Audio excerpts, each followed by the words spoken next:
ஆதி பாரதி சீரியல்ல இன்னைக்கு என்ன நடக்க போகுதுன்னு பார்க்கலாம் வாங்க, வீடியோக்குள்ள போகலாம். சரவணன் பாரதி கிட்ட சொல்றாங்க, உங்களுக்குன்னு ஆபத்து வரும்போதெல்லாம் உங்களை சுற்றி ஏதோ ஒரு சக்தி காப்பாத்துற மாதிரி உங்களுக்கு தோணுதாங்கிறாங்க. பாரதி ஆமாங்கிறாங்க. அது வேறு யாரும் இல்லை, வாசு தான். வாசு உங்ககிட்ட சொல்ல வேண்டிய விஷயத்தையெல்லாம் ஆதிக்கிட்ட தான் சொல்லிக்கிட்டு இருக்காரு. ஆதிக்கு இந்த விஷயம் தெரியாது. உங்களுக்கும் ஆதிக்கும் கல்யாணத்தை நடத்தி வச்சதே வாசு தான். அத்தனை பேரும் இந்த கல்யாணம் நடக்கக்கூடாதுன்னு நினைச்சாங்க. ஆனா கல்யாணம் இல்லை, வாசு தான் ஆதியை கொண்டு வந்து நிறுத்தினார். அதுக்கு சாட்சியே நான் தான். ஒருத்தர் மேல ஒருத்தர் அன்பு பாசம் வச்சிருந்தாங்கன்னா அவங்க போனதுக்கு அப்புறம் கூட அந்த அன்பு பாசத்துக்காக அவங்கள காப்பாத்துவாங்கங்கிறத நான் கதையில தான் கேட்டிருக்கேன். ஆனா உங்க விஷயத்தை பொறுத்த வரைக்கும், வாசுவை பொறுத்த வரைக்கும் நான் நேர்லயே பார்த்துருக்கிறேன். உங்களுக்காக வாசு நேர்ல வந்ததை நானே பார்த்ததுனால தான் என்னால நம்ப முடிஞ்சது. இதே மற்றவங்க சொல்லியிருந்தா நிச்சயமா நான் நம்பியிருக்க மாட்டேன். ஆதிக்கு உங்களுக்கு கல்யாணம் ஆகும்போது வாசு தான் ஆசீர்வாதம் பண்ணிட்டு போனதை என் கண்ணார நான் பார்த்தேங்கிறாங்க சரவணன். இதையெல்லாம் நம்ப முடியாம அப்படியே பிரமிச்சு போய் நிற்கிறாங்க பாரதி. இன்னொரு முக்கியமான விஷயத்த சொல்றேன், நல்லா கேட்டுக்கோங்க. வாசு எங்கேயும் போகலை, ஆதியோட இதயத்துக்குள்ள இருந்து தான் உங்களை பார்த்துக்கிட்டு இருக்காரு. நான் சொல்றது எல்லாம் உங்களால நம்ப முடியாது தான். நீங்க ரெண்டு பேரும் கல்யாணம் பண்ணிக்கிட்டதும் சந்தோஷமா வாழ்ந்துட்டு இருக்கிறீங்கன்னு நான் நினைச்சேன். ஆனா உங்களுக்குள்ள இருக்கிற பிரச்சனை என்னன்னு எனக்கு தெரியாம போச்சு. எனக்கு நடந்த பிரச்சனையில உங்களை பத்தி நான் கவனிக்காமையே விட்டுட்டேன். பாரதி, நீங்க வாசுக்காகவும் குழந்தைகளுக்காகவும் ஆதிக்காகவும் நீங்க ஆதியோட சேர்ந்து வாழணும். அதுதான் வாசுவோட ஆசையாகவும் இருக்கு. எந்த சூழ்நிலையிலையும் நீங்க ஆதியை விட்டு பிரிஞ்சு போகக்கூடாது.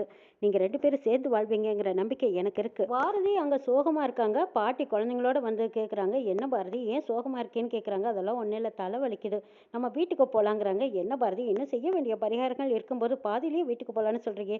சேர பரிகாரத்தை செஞ்சு முடிச்சுட்டு போலாங்கிறாங்க. அதெல்லாம் ஒன்றும் வேண்டாம் பாட்டி, வீட்டுக்கு போகலாம். பாரதி, உன் பையனுக்காக செய்ய வேண்டிய பரிகாரத்துக்காக வந்திருக்கோம். இதை பாதியில் விட்டுட்டு போனா என்ன அர்த்தம்? முழுசா செஞ்சு முடிச்சுட்டு போலான்னு சொல்றாங்க மீனா. அங்க சரவணன் வராரு. என்ன என்ன நடக்குதுங்கன்னு கேட்குறாங்க. அது ஒன்றும் இல்லை பாரதி, வீட்டுக்கு போகலான்னு சொல்கிறா. இன்னும் பரிகாரம் பாக்கி இருக்கு. பாரதி, நீங்கள் பரிகாரத்தை முடிச்சுட்டு தான் போகணும். கடவுள் நிறைய சோதனைகள் கொடுப்பாரு. அதையெல்லாம் தாண்டி நம்ம நல்லா இருக்கணும்னு நினைச்சா நம்ம குழந்தைகளுக்காக வேண்டிக்கிட்ட பரிகாரத்தை சிறப்பாக செஞ்சு முடிச்சுட்டு நீங்கள் கிளம்புங்கிறாங்க சரவணன். அங்கே ஆதி, மித்ரா, சுதாகர் எல்லாருமே வர்றாங்க. அப்போ சரவணன் ஆதி கிட்ட சொல்கிறாங்க, பார் மச்சான், சொக்கப்பானை கொளுத்துற பரிகாரம் முடியறதுக்குள்ளேயே நம்ம வீட்டில் வந்து எல்லாரும் விருந்து சாப்பிட்டு தான் வரணும். அது எல்லாத்துக்கும் ஏற்பாடு தயார் பண்ணி வச்சுட்டு தான் வந்திருக்கேங்கிறாங்க சரவணன். டேய் மச்சான், உனக்கு எதுக்குடா தேவையில்லாத சிரமம்? நீ பேசாமல் இருக்க மாட்டியாங்கிறாங்க ஆதி. டே இதை பாருடா, நீ இப்படியெல்லாம் சாக்கு போக்க சொல்லி நழுவ பார்க்காத. ஒழுங்கு மரியாதையை இன்னைக்கு வந்து நம்ம வீட்டில் விருந்து சாப்பிட்டு தான் ஆகணும்னு கூப்பிடுறாங்க சரவணன். சுதாகர், என்னது இவ்வளவு பேர் இருக்கும், இவ்வளவு பேர்த்துக்கு சாப்பாடு பண்ணிக்கிட்டு சிரமம், நாங்கள் எல்லாரும் ஹோட்டலில் ஆர்டர் பண்ணி சாப்பிட்டுக்குறோங்கிறாங்க சுதாகர். என்ன சார், எங்கள் ஊருக்கு வந்துட்டு நான் உங்களுக்கு எல்லாத்துக்கும் சாப்பாடு போடாமல் இருப்பேன்? நான் அதுவும் ஆதியோட ஃப்ரெண்டுன்னு சொல்லிக்கிறதுல நான் பெருமைப்படுறேன். அதனால நீங்கள் எல்லாரும் என் வீட்டில் சாப்பிட்டு தான் ஆகணுங்கிறாங்க சரவணன். ஆதி கல்யாணம் பண்ணிக்க போகிற பொண்ணோட வந்திருக்கான். அவங்க ஆஃபீஸில் வேலை பார்த்துக்கிற பாரதி பரிகாரம் பண்ணுறதுக்காக குடும்பத்தோடு வந்திருக்காங்க. உங்கள் எல்லாத்துக்கும் சாப்பாடு போடுறது எனக்கு என்ன சிரமமா?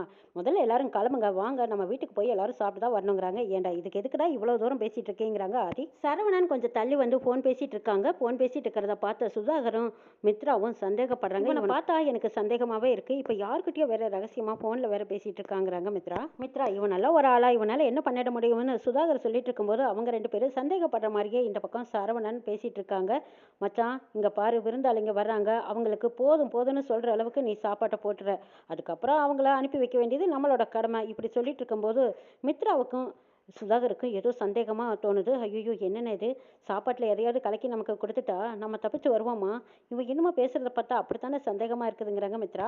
அப்படியெல்லாம் நடக்காது, இவனெல்லாம் ஒரு ஆளுன்னு, இவன் ஒரு வெத்து வெட்டி, இவனை கண்டு நீ பயந்துட்டு இருக்கிறியங்கிறாங்க சுதாகர். ஐயோ, இவனை கண்டு பயமெல்லாம் இல்லை, ஆனால் இவனை பார்த்தாவே எனக்கு அவ்வளோ ஒரு எரிச்சலும் கோவமாக இருக்குதுன்னு. இவனை ஏதாவது ஒன்று பண்ணணும்னு நினச்சி நாம பிளான் போட்டா, ஆனால் இவன் நமக்கு மிந்திக்கிட்டானே, காட்டு மிராண்டித்தனமாக நம்ம அனுப்பிச்ச ஆளுகளை அடிச்சு போட்டானே. மித்ரா, நீ ஒன்றும் பயப்படாத, மொத்த பேர்த்துக்கும் பெரிய அப்பா வைக்கிறேங்கிறாங்க. என்னென்ன பண்ண போறேன்னு மித்ரா கேட்கவும், யாருக்காக பரிகாரம் பண்ண வந்திருக்காங்களோ அவங்களே தூக்கிட்ட என்னென்னு பிளான் பண்ணுறாங்க சுதாகர். அண்ணே, நீ போட்ட பிளான் நல்லா தான் இருக்கு, ஆனால் இது ஒர்க் அவுட் ஆகுமாங்கிறாங்க. அதெல்லாம் நல்லபடியாக ஒர்க் அவுட் ஆகும், நீ வந்து வேடிக்கை மட்டும் பாருவான்னு சுதாகர் மித்ரா ரெண்டு பேரும் பிளான் பண்ணிட்டு போகிறாங்க. சரவணன் வீட்டுக்கு ஆதி பாரதி குடும்பத்தார் அத்தனை பேரும் போயிருக்காங்க. சுதாகர் மித்ராவும் போகிறாங்க. காரை விட்டு இறங்கினதும் அங்கே பார்த்தா ஒரே வெள்ளையும் சொல்லியுமா எல்லாரும் பெரிய பெரிய மீசியோட நின்றுக்கிட்டு மீசியை முறுக்கிக்கிட்டு சுதாகரையும் மித்ராவையும் ஒரு மாதிரியாக பார்க்குறாங்க. அவங்கள பார்த்ததும் மித்ரா பயந்துக்கிறாங்க.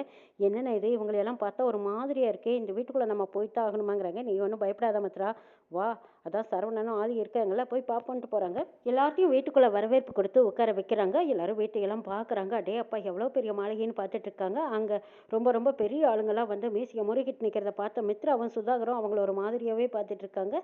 ஆதி, வீடு சூப்பராக இருக்குடாங்கிறாங்க. ஏண்டா, நீ பெரிய சிட்டியில் இருந்துக்கிட்டு இந்த வீட்டை புகழ்ந்து சொல்கிறது எங்களுக்கு ஆச்சரியமாக இருக்குதுங்கிறாங்க சரவணன். என்னதான் சிட்டியில் இருந்தாலும் கிராமத்தில் இருக்கிற மாதிரி வருமா? காலை காலையிலேருந்து இந்த கோயில் வழியா சுற்றிக்கிட்டே தான் இருக்கோம். ஆனால் நமக்கு கொஞ்சம் கூட சல்படிக்கவே இல்லையேங்கிறாங்க பாட்டி. பாட்டி கரெக்டாக சொன்னீங்க. கிராமத்தில் இருக்கிற மாதிரிலாம் சிட்டியில் வராதுங்கிறாங்க சரவணன். ஆதி சொல்கிறாங்க, எனக்கு இந்த மாதிரி வீட்டில் இருக்கணும்னு ஆசையாக தான் இருக்குது. ஆனால் என்ன செய்யறது, என்னோட வேலையெல்லாம் சிட்டியில் தானே, நான் அது போய் பார்த்து தானே ஆகணுங்கிறாங்க. அப்பா சரவணா, நீ பேச்சு கொடுத்துக்கிட்டே இருக்கியே, ரொம்ப நேரமாக பேசிகிட்டு இருக்கே, ஏதோ வீட்டில் விருந்தெல்லாம் ரெடி பண்ணியிருக்கேன்னு சொன்னேன், அதெல்லாம் ஒன்றும் இல்லையான்னு கேட்குறாங்க மீனாவோட அம்மா. அடடா இருங்க, இப்போ ரெடி ஆயிடுச்சு. இதே கதிர் என்னடா ரெடி ஆயிடுச்சாங்கிறாங்க. எல்லாம் ரெடியாக இருக்குன்னுங்கிறாங்க. நீங்கள் மட்டும் ரெடினா இப்போவே எல்லாரும் உட்காந்து சாப்பிடலாம் அப்படின்னு சொன்ன வாய்மொழி எல்லாருக்கும் ரெடியாக பரிமாறிட்டு இருக்காங்க. மித்ராவுக்கு மட்டும் அந்த ஊர்க்காரங்களை பார்த்து கொஞ்சம் பயமா இருக்கு. அச்சோ, இவங்க நம்ம சாப்பிட்றதுல ஏதாவது கலந்துருவாங்களா. சரவணன் எல்லாத்தையும் வரிசையாக உட்கார சொல்றாங்க. ஆதிக்கு பக்கத்தில் பாரதியை உட்கார சொல்றாங்க. மித்ராவும் போய் உட்காரலான்னு போகும்போது அங்கே இருந்த பொம்பளைங்க எல்லாரும், வாமா இப்படி வந்து உட்காருவா, இந்த லைனில் உட்காருவான்னு கூப்பிட்டு உட்கார வைக்கிறாங்க. ஆதி குடும்பத்தோடு உட்காந்து சாப்பிட்டுட்டு இருக்காங்க. மித்ராவும் சுதாகரும் ஒரு பக்கம் உட்காந்துருக்காங்க. அங்கே பரிமாறுறவங்க எல்லாருமே மித்ராவை பார்க்கறது ஒரு மாதிரியா இருக்கு. மித்ராவும் ஒரு மாதிரியா பார்த்துட்டு பயந்துட்டே சாப்பிட்றாங்க. என்னங்க, மித்ரா மேடத்துக்கு பார்த்து பார்த்து பரிமாறுங்கன்னு சொல்றாங்க சரவணன். அதெல்லாம் நாங்கள் போதும் போதுங்கிற அளவுக்கு பார்த்து பார்த்து பரிமாறிக்கிட்டு தான் இருக்கோம். மித்ரா மேடம், நாங்கள் பரிமாறினதெல்லாம் போதுமா இல்லை இன்னும் கொஞ்சம் கவனிக்குமாங்கிறாங்க. பாரதி சாப்பிடும்போது ஆதியை பார்க்குறாங்க. சரவணன் சொன்னதே நினைப்புக்கு வருது. ஆதிக்குள்ளே தான் வாசு இருக்கான் அப்படின்னு சொன்னதும் நினச்சி பார்த்தா பாரதி அவங்க பாட்டுக்கு அமைதியாக சாப்பிட்டுட்டு இருக்காங்க. சாப்பிட்டு முடிச்சதும் தமிழும் ஆதித்யாவும் ஓடி வந்து ஊஞ்சலை கண்டதும் பார்த்து சந்தோஷமா ஆடிக்கிட்டு இருக்காங்க. பாரதி சரவணனை பார்த்து, இப்போதான் என் மனசு லேசாக இருக்கு. இந்த மாதிரி லேசாக மனசு சந்தோஷமா இருக்கிறதுக்கு ரொம்ப நாள் ஆயிடுச்சு. அந்த சந்தோஷமும் நிம்மதியும் எனக்கு இப்போ இங்கே கிடைச்சிருக்குதுங்கிறாங்க. தேங்க்ஸ் சொல்கிறாங்க பாரதி. இங்கே இருக்க உங்களுக்கு ரொம்ப சந்தோஷம்னா நீங்கள் எவ்வளோ நாள் வேணாலும் இங்கே இருக்கலாம்னு சரவணன் சொல்கிறாங்க. இதை கேட்ட ஆதித்யா, அப்படின்னா இந்த அங்கிள் வீட்டில் நம்ம எவ்வளோ நாள் வேணாலும் இருக்கலாமா, அப்படின்னா அம்மா இங்கேயே நம்ம இருந்துக்கலாமான்னு கேட்குறான் ஆதித்யா. ஆதி சரவணன்கிட்ட சொல்கிறாங்க, டேய் மச்சான், நீ சொல்கிற மாதிரி உண்மையிலுமே இந்த வீடு நல்லா இருக்குடா, இந்த ஊஞ்சல் நல்லா இருக்கு, அது மட்டும் இல்லை உன் வீட்டு சமையல் சாப்பாடு ரொம்ப சூப்பராக இருந்துச்சுடா, ரொம்ப ரொம்ப பிடிச்சிருக்குங்கிறாங்க. அதே டேய் பிடிச்சிருக்குன்னு மட்டும் சொன்னால் போதுமா, ஊஞ்சலில் உட்காந்து என்ஜாய் பண்ண, அது உன்னை இன்னொரு இடத்துக்கு கூட்டிகிட்டு போகணும்னு சொல்கிறாங்க சரவணன். ஆமாம், இந்த ஊஞ்சலில் உட்காந்து ஆடும்போது ரொம்பவே சூப்பராக இருக்குப்பா, என்னை ஆட்டி விடுங்கன்னு ஆதித்யா கேட்கவும் ஆதி தமிழையும் ஆதித்யாவையும் ஆட்டி விட, குழந்தைங்க ஆசைப்பட்டதுனால ஆதியும் வந்து உட்காந்துருக்காங்க. அவங்களும் ஊஞ்சலில் ஆடிக்கிட்டு இருக்கும்போது குழந்தை ஆசைப்படுறா. பாரதி, அம்மா நீயும் வாமா, வந்து உட்காருமா, நம்ம எல்லாரும் குடும்பத்தோடு சேர்ந்து ஊஞ்சல் ஆடினா ரொம்ப நல்லா இருக்கும்ல, வாமா வாமான்னு வற்புறுத்தி கூப்பிட்டதுனால பாரதியும் வேண்டாம் வேண்டான்னு மறுப்பு சொல்கிறாங்க.